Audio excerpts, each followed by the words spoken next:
Шарената револуција и граѓанската иницијатива која што стои зад неја е де факто крвотокот на ова што се уште постои како некаква демократска иницијатива во Македонија, а е вон официјалните политички партии.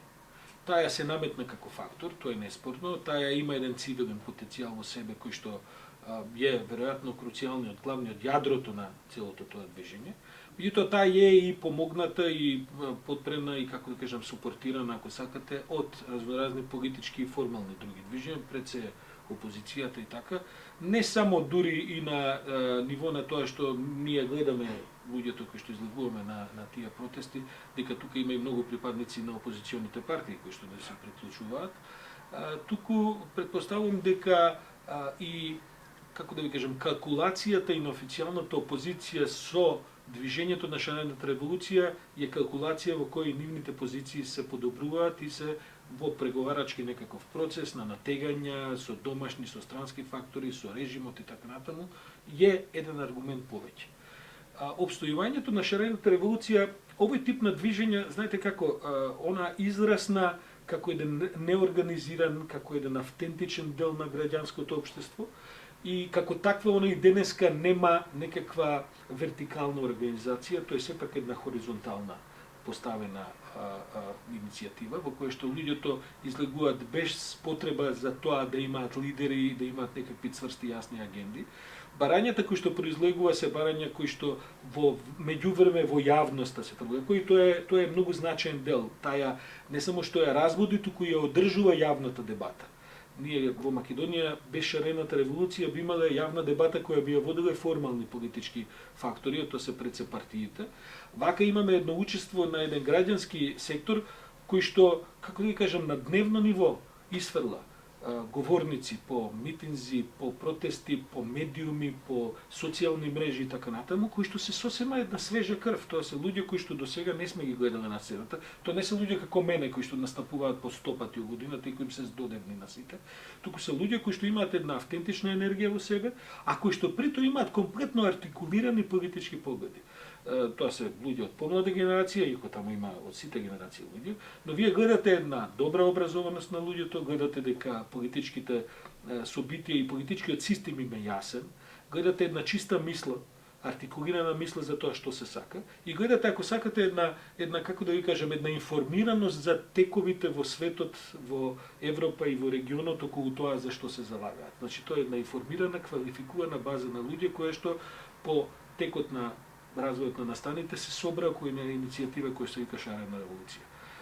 Шарената револуција е апсолутен неопходен дел за поддршка на македонската демократија. Протестирањето е нешто што на македонската демократија насушно е потребно.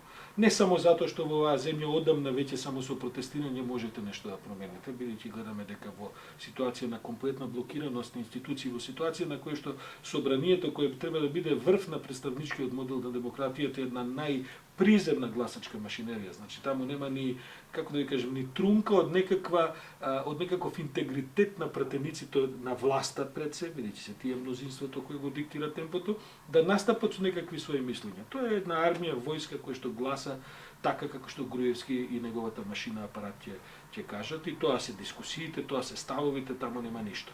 Бидејќи таму нема ништо, следнијата инстанца се медиумите. Медиумите се крајно поделени, а овие што се контролирани од власта, тоа е исто така една пропагандна машинерија која што дневно се координира. Таа не се координира, таа се субординира, бидејќи таму доаѓаат текстовите и се преобјавуваат дури и без промена на насловите, најчесто непотпишани и така натаму. Сега, бидејќи ја нема таа, сега и втора инстанца за некаква јавна дебата, на крај дебатата се пренесе на улици и од улици се врати повторно во јавниот простор. И во таа смисла мислам дека шарената револуција, ако сакате во регионални рамки, е некаков оригинален придонес на случувањата кои што ги гледавме и во Бугарија, кои што ги гледавме во Србија долги години, во Албанија до известна мерка, во Косово на еден друг начин, па дури може би најрадикално во Грција, бидејќи традицијата на протестирање и демонстрирање во Грција сепак најстара. Не заборавите, ние сме земја во која што нема организирани синдикати на овој начин, на кој што на еден модерен начин, кај нас се синдикатите со секојаш биле, а сега се особено со така наречен висок политички паралелизам, они се практично продолжена рака на власта. Секојаш биле и ова што се јавува како независни, тоа се многу мачни обиди да малку од малку се пробуди некаква синдикална свест кај вработените во Македонија. Кај нас до оваа деценија практично ние не сме имали организирани студентски движења, младински движења кои што може да протестират. Сето тоа сега наново излегува, кај грците тоа го има. Го има со децении и така натаму. Но имате таму и дури и капацитет за насилни протести. Така тоа го гледаме ние, имате оригинални анархистички движења, левичарски, десничарски и сето тоа. Македонија мислам дека на врапито во последните 3-4 години влезе, токму преку протестите и преку конечно шарена револуција, влезе во тој домен на учење што е тоа да се протестира и како тоа е дел од демократијата. И при тоа морам да ви кажам дека јас сум на известен начин многу позитивно изненаден, што тоа во Македонија се одвива на еден многу високо цивилизиран начин.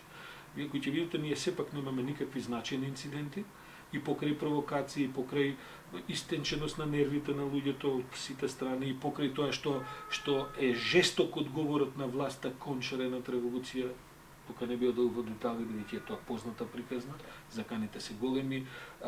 Полицијата и тајната полиција сега влегуваат повторно во една акција на жестоко притискање поединечно на сите кои што се на кој било начин малку поартикулирани во тие движења, но тоа сепак шарената револуција го издржува и до сега одговора на еден прилично конзистентен и политички продуктивен начин.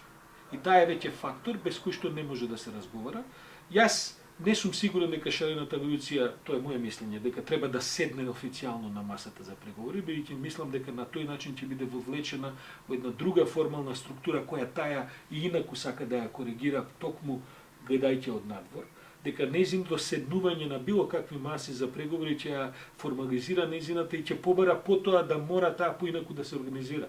Тогаш ќе мора да почне да се бараат лидери, ќе мора да почне да се бараат координации, утврдување на точни ставови, преговарања, преговорите не се никогаш со резултат 100-0, значи компромиси и сето тоа. Мислам дека шарената револуција треба да го задржи тој корективен елемент, треба да се артикулира врз основа тоа што други го преговарат и не треба да толерира погрешни работи доколку се случуваат, а начините за артикулација тоа ги има шарената револуција, а да не биде при тоа вовлечена како некаков официјален дел од сето тоа. Бидејќи на тој начин мислам дека само ќе се расточи таа свежина и таа конзистентност која сега има.